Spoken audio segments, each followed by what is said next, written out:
Hi, I'm Kevin Rusnak, the Chief Historian for the Air Force Lifecycle Management Center, headquartered here at Wright-Patterson Air Force Base.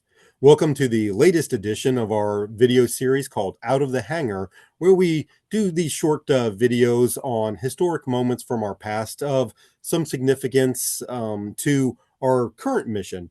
And today's episode looks back 70 years to the first flight of the prototype for the Lockheed C-130 Hercules, which is still a mainstay of the Air Force's global logistics fleet and still managed by our mobility directorate here within AFLCMC.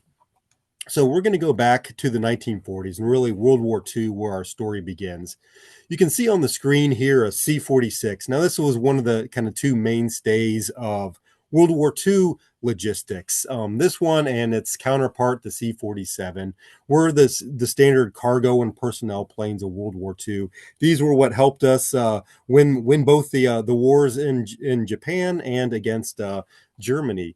Well, the thing about these, though, is they were designed in the 1930s as passenger airplanes, not as military logistics aircraft. And they were repurposed, yes, to great effect, but they were certainly not idealized for cargo aircraft.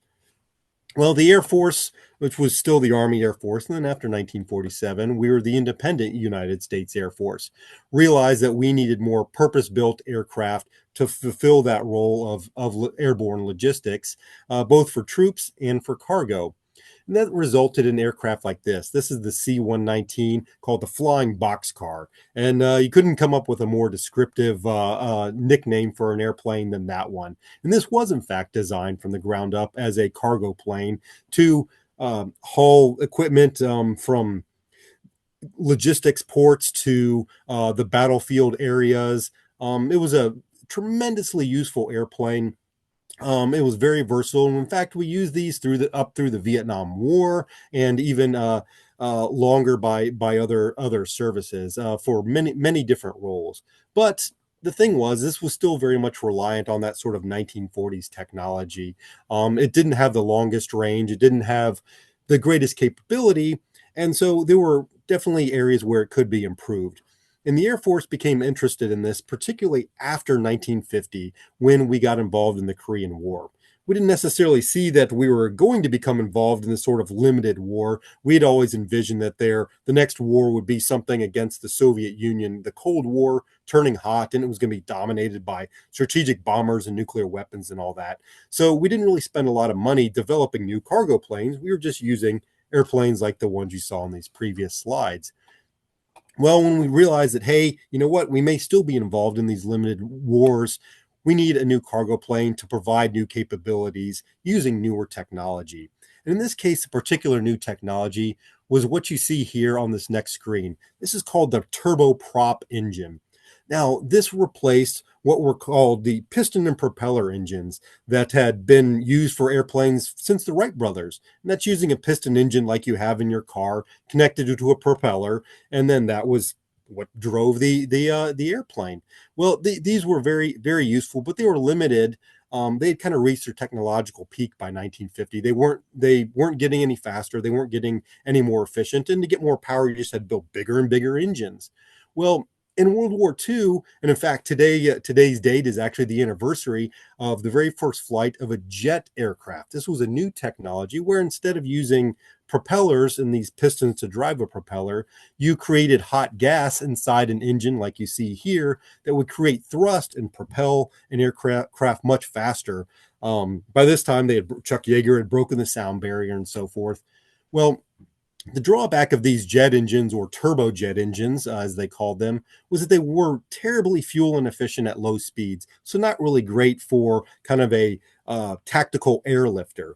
But what if you could combine the low speed efficiency of a propeller with the compact power of something like a jet engine? And thus was born this turboprop engine. Now, the Navy really liked these, and they took over development of these turboprop engines, and the Air Force was happy to let them do it.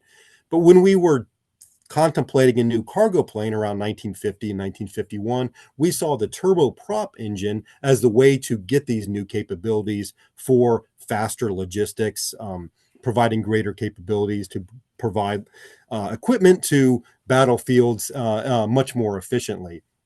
So we are able to use this technology, and in 1951, we issued a general operational requirement for a new cargo plane. Well, 5 companies responded to it. We evaluated those, and Lockheed won this contract in July of 1951 with their design that you see here. This is the C-130.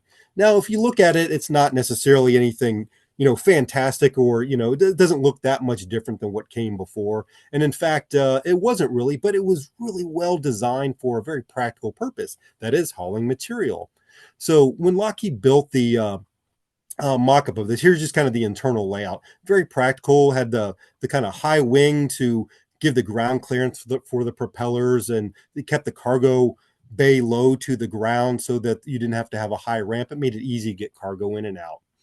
Well, famously, when this thing rolled out for its mock-up review, it resulted in really quite the shock for the audience, because it wasn't sleek and fast like all of these jet airplanes that you were seeing. It was this that you see here, very kind of bulbous.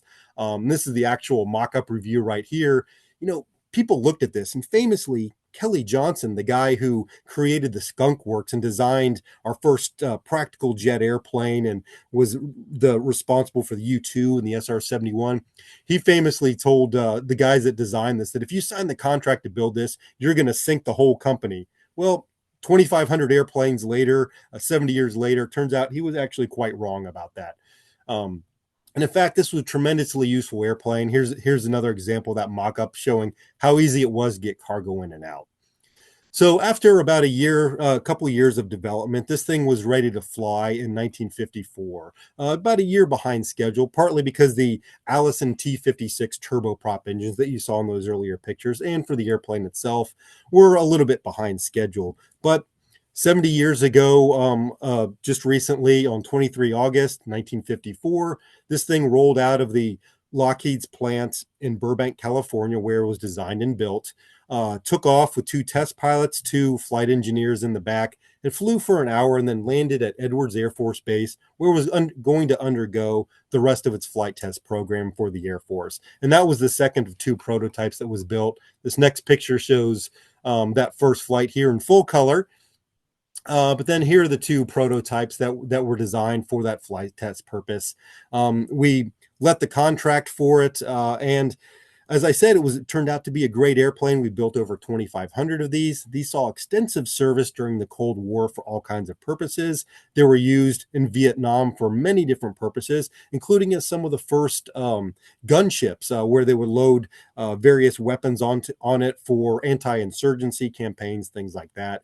And even today, we still use modernized versions of these for everything from the gunship role to providing logistics to Antarctica, and just our standard inter-theater cargo roles, like it was designed for. But it's such a tremendously useful platform that it's being used all around the world. Lockheed sells them to many different companies, and of course the United States Air Force is still its primary user. Well, thanks for listening today. I hope you enjoyed this kind of very brief rundown of the context behind the C-130 and the lead up to its first flight. As I said, its 70th anniversary was just celebrated. You can find more information about that on LCMC's website and other Air Force social media. Thank you very much. Appreciate it.